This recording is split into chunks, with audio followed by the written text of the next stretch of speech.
Assalamualaikum warahmatullahi wabarakatuh. Kembali lagi di kisah hikmah Islami. Hariri selalu menjaga akhlak dan tingkah lakunya agar menjadi teladan bagi murid-murid dan orang-orang di sekitarnya. Hal itu menjadikan dirinya terkenal dan dianggap sebagai orang yang terpercaya.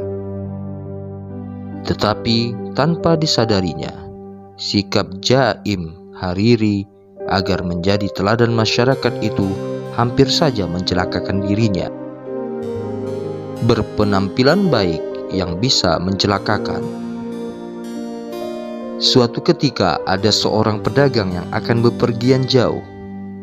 Ia mempunyai budak wanita yang sangat cantik dan sangat disayanginya. Karena khawatir akan keselamatan budaknya itu jika diajak serta dalam perjalanannya, ia menitipkan pada pondoknya Hariri. Ia beranggapan di bawah pengawasan dan penjagaan Hariri yang begitu baik akhlaknya, budak kesayangannya itu akan selamat hingga ia kembali lagi. Tetapi namanya bersama-sama dengan wanita yang begitu rupawannya, sedikit demi sedikit muncul perasaan cinta pada diri Hariri. Dalam pepatah Jawa dikatakan, rasa cinta itu muncul karena sering bertemu dan bersama. Trisno jalaran saka kulino. Hal inilah yang terjadi pada diri Hariri.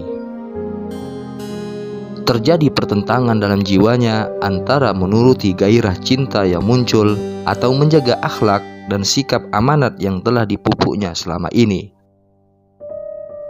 Ketika pertentangan jiwanya makin memuncak, Hariri mendatangi gurunya di bidang sufi, Syekh Al-Haddad.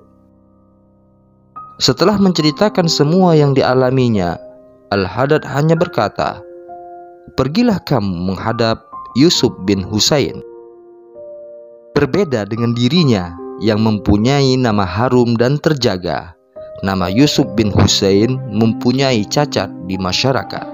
Tetapi karena gurunya yang memerintahkan, Hariri tetap berangkat ke tempat tinggalnya. Orang-orang yang bertemu dengannya selalu mengucap salam penuh hormat dan menanyakan kepergiannya. Begitu dijawab kalau ia mencari Yusuf bin Husain, mereka selalu berkata, "Wahai orang soleh, janganlah engkau mendekati Ibnu Husain, karena ia orang yang sangat nista. Ia orang yang suka membuat bid'ah dan minum anggur atau khamar." Walau mengucapkan terima kasih atas nasihat mereka itu, Hariri tetap menuju rumahnya. Tetapi ketika ia telah berdiri di pintu rumahnya dan melihat Yusuf bin Husain tengah duduk dengan seorang pemuda menghadapi sebotol anggur di meja, ia berkata keras, "Apakah artinya tingkah lakumu ini?"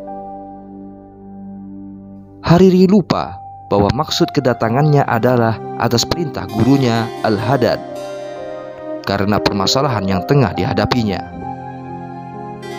Perasaannya sebagai teladan dan tokoh masyarakat langsung mengemuka ketika melihat kemaksiatan di depan matanya. Tetapi Yusuf bin Husain tetap tenang dan hanya memandangnya sesaat kemudian berkata, "Sengaja aku memilih sikap yang seperti ini, sehingga orang-orang tidak akan pernah mengamanatkan budak-budaknya yang cantik rupawan kepadaku." Hariri tersentak kaget. Ia belum menceritakan apapun dan tidak mungkin gurunya Al-Haddad telah menceritakan keadaan jiwanya kepada Ibnu Husain, karena ia langsung berangkat setelah dari rumah gurunya itu. Sadarlah ia kalau Yusuf bin Husain ini bukan orang sembarangan. Hanya saja ia menyembunyikan hakikat dirinya dari masyarakat umum. Segera saja Hariri meminta maaf dan meminta nasihat lebih lanjut tentang permasalahannya. Setelah pertemuannya dengan Ibnu Husain tersebut, Hariri tidak lagi menyibukkan diri menjaga nama dan image dirinya, tetapi ia lebih memfokuskan diri untuk melatih dan menjaga hawa nafsunya agar tidak terjebak dalam perangkap dan tipuan setan terkutuk. khususnya atas nama ketinggian akhlak dan kebaikan amal-amal ibadahnya. Semoga bermanfaat, sahabat.